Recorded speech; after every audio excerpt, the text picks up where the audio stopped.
Bisa dibilang 10 tahun yang lalu, gue adalah orang yang berbeda dari gue yang sekarang. Gue seorang yang ambisius, gue seorang yang optimis. Ya bisa dibilang gue orang yang haus pengakuan, Mbak. Gue pengen semua orang melihat gue adalah orang yang hebat. Gue pengen semua orang mengakui gue. Gue ingin semua orang menghormati gue. Gue merasa diri gue sangat pintar. Gue merasa diri gue sangat berbakat. Dan gue merasa diri gue benar-benar orang yang spesial.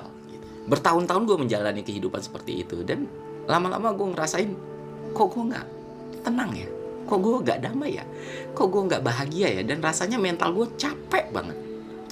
Dan gue gak pernah bersyukur atas apa yang gue lakukan waktu itu.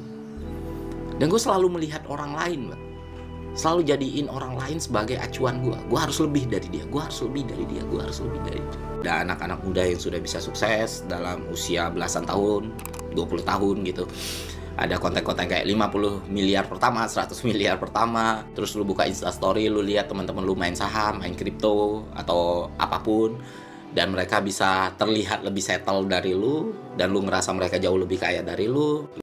Lama-lama gue tersiksa sendiri, sakit sendiri, menderita sendiri, suffer sendiri. Dan waktu itu gue berpikir dunia ini gak adil untuk orang macam gue. Kenapa gue selalu terjegal? Kenapa gue gak bisa memenuhi semua ekspektasi yang gue pengen gitu? Kenapa gue selalu gagal? Dan di 2015 itu gue mulai mikir, jangan-jangan yang salah bukan lingkungan gue, bukan orang lain, bukan dunia. Justru kesalahannya ada di diri gue sendiri. Kekurangannya ada di diri gue sendiri. Jangan-jangan gue gak sehebat yang gue pikir. Jangan-jangan gue gak sepintar yang gue pikir.